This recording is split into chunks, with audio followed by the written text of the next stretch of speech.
Hi there, my name is Jason Ayers, Director of Business Development at Croft Financial Group and a member of the Investment Review Committee. On behalf of the committee, thanks for taking the time to watch our monthly review and commentary for June 2018.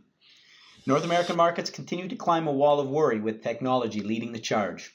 While this continues to be in line with our expectations, market volatility remains a consideration as headlines on trade, interest rates, and political unrest and instability in Europe cause short-term swings.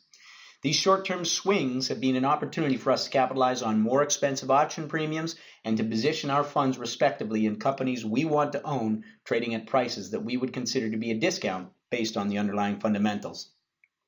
This approach of creating new positions on the lows and harvesting profits as stocks approach short-term highs continues for the month of June.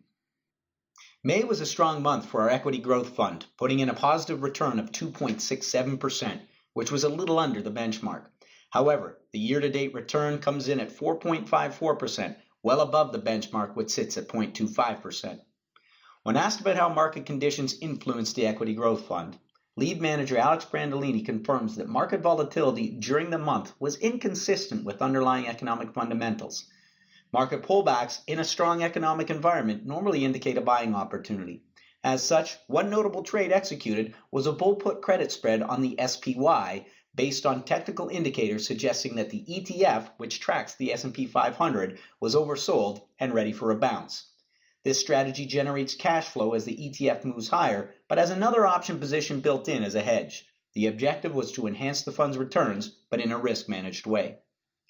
Alex added that with the market cycle continuing to mature, it was also decided to shift the fund's exposures to companies with higher profitability and strong balance sheets. An example of our continued active management was the sale of our Disney position as the shares moved higher on the heels of its studio success, with the funds being allocated to the purchase of shares of Canadian Tire. Alex notes that both companies operate in the consumer discretionary sector and share similar characteristics of high return on equity, low leverage, and low earnings variability. In general, and in line with the firm's overall positioning, the fund remains overweight the tech sector while trimming positions which have moved higher to harvest profits.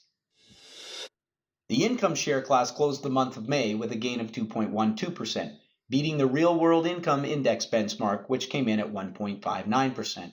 This brings the year-to-date return to 1.52% compared to that of the benchmark at 0.08%. Consistent with our expectations and our overall approach, lead manager Mark McAdam notes that we continue to put cash in the income fund to work on market pullbacks. We've been actively using a put writing strategy to take positions in companies that have been on our radar. This approach was most recently used to take positions in BLK, MMC, and STX at depressed prices while capitalizing on the high implied volatility of the options market. This strategy generates cash flow for the fund and lowers the cost basis of the shares as we take positions in the underlying stock.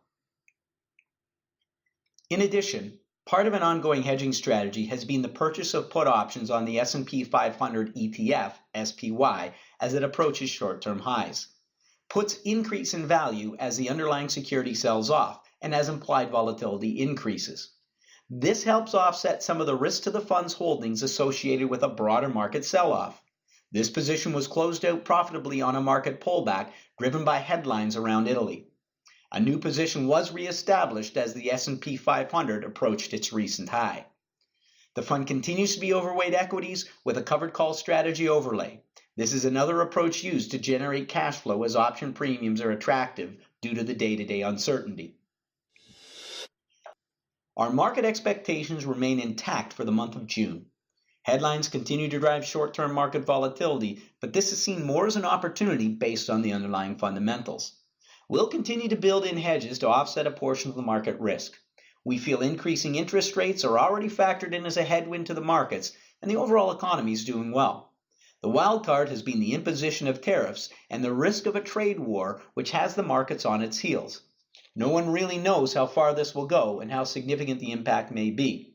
It is possible that this is another one of Trump's bargaining tactics, and we don't believe that this will escalate to any significant levels. That said, we'll continue to evaluate and adjust as market conditions change.